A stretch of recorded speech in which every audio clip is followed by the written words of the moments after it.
Hello, welcome back to another episode of Technical Tuesday with Coach Terrence here, Forge Valley Fitness. Last week we looked at your wrists and what you can do at your job to help relieve some tension, relieve some pain, and get things moving. Quick review on that. We just did a couple stretches against your desk, sitting on your hands, stretching back and forth, and as well as trying to work some wrist circles or just trying to move your wrists as much as you can. So now today we're going to look at what we can do at home that you can do to improve your wrist flexibility, your mobility, including your strength. So a lot of people associate wrist pain just with my wrists aren't flexible, they don't move. Most of the time, your wrists don't move and they're not flexible because they're not strong. So a big problem with that is we're weak, so we get locked in positions and then we don't use the muscles, so we get even weaker. So first thing, we want to get into a better position. So we do a lot of typing, a lot of hand work, even if we don't have the type of job, lots of manual labor too. So our forearms get really, really tight, and that can wreak havoc on your wrists, on your hands, on your nerves, on your functionability on your hands. So what we're going to do, we're going to take our trusty lacrosse ball, 99 cents, Canadian Tire. It is your best friend. I just had a client tell me, I wouldn't sell you this for $500 because this is worth a lot of money. It's very valuable. You're going to lie on your stomach. And it's just the best position to do this in, I find. You can sit down if you want to or find a table. But I find I get the best release and best pressure here. So if we're on the ground, I'm going to put my forearm on the ball, and I'm just going to roll back and forth, up and down, back and across, maybe some couple circles in there. Just search around to find where those tight spots are. Now you can see as I get to some spots that are a little tighter, my hand starts to automatically crimp up there. So I know that's going to be a tight spot. So what I'm going to do, I'm going to use my other hand to help me. First, I'm going to take some pressure off the ball, spread my fingers nice and wide, grab my hand, press that wrist up, and then put more pressure on that ball, and then start rolling in there again.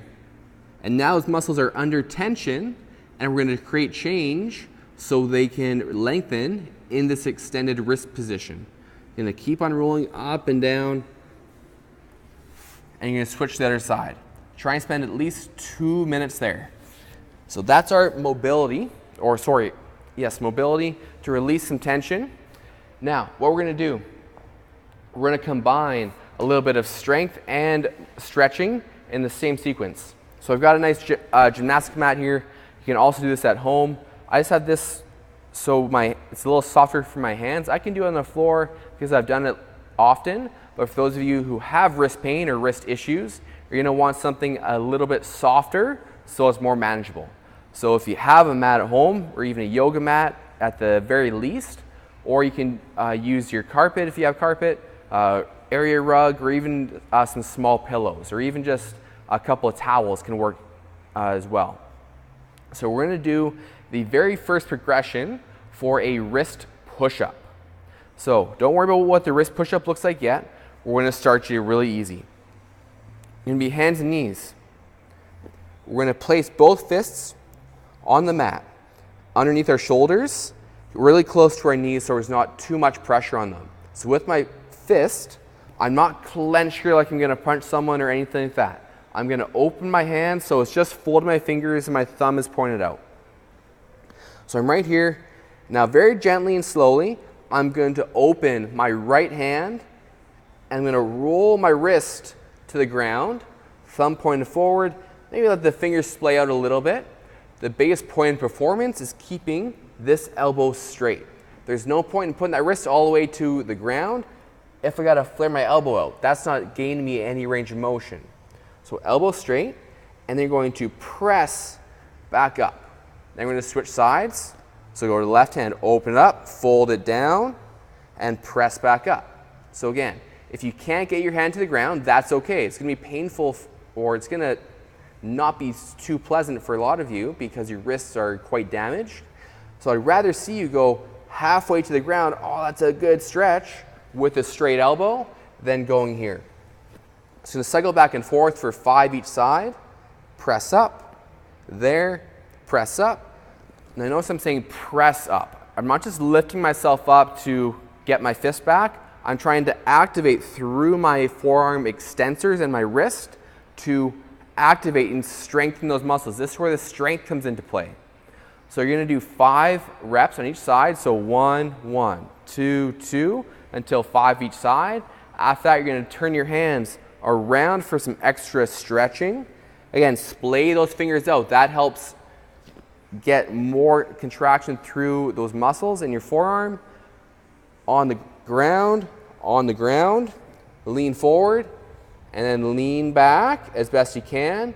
And you're just going to gently go side to side a little bit for about 30 seconds. Then you can shake it out. And you repeat that for a minimum of 4 sets. Now, if you can do that sequence every single day, that's going to take you maybe 5 to 7 minutes. Your wrist strength, your wrist issues, your wrist discomfort, I almost guarantee will go away. For a lot of lifts, I used to use wrist wraps to stabilize my wrist for wrist pain all the time. Now I never even think about using them because I've added this in and I've gone through the progressions and I've strengthened my wrists and gotten better mobility, and I wouldn't change anything for that. So enjoy those, try it at home, and see how your wrists go. Maybe if you go to the gym and you always wear those wrist wraps for your front squats or your pressing, maybe in a few weeks you'll be like, wait, I don't need to use these anymore. That's the goal. Anyways, have a good week.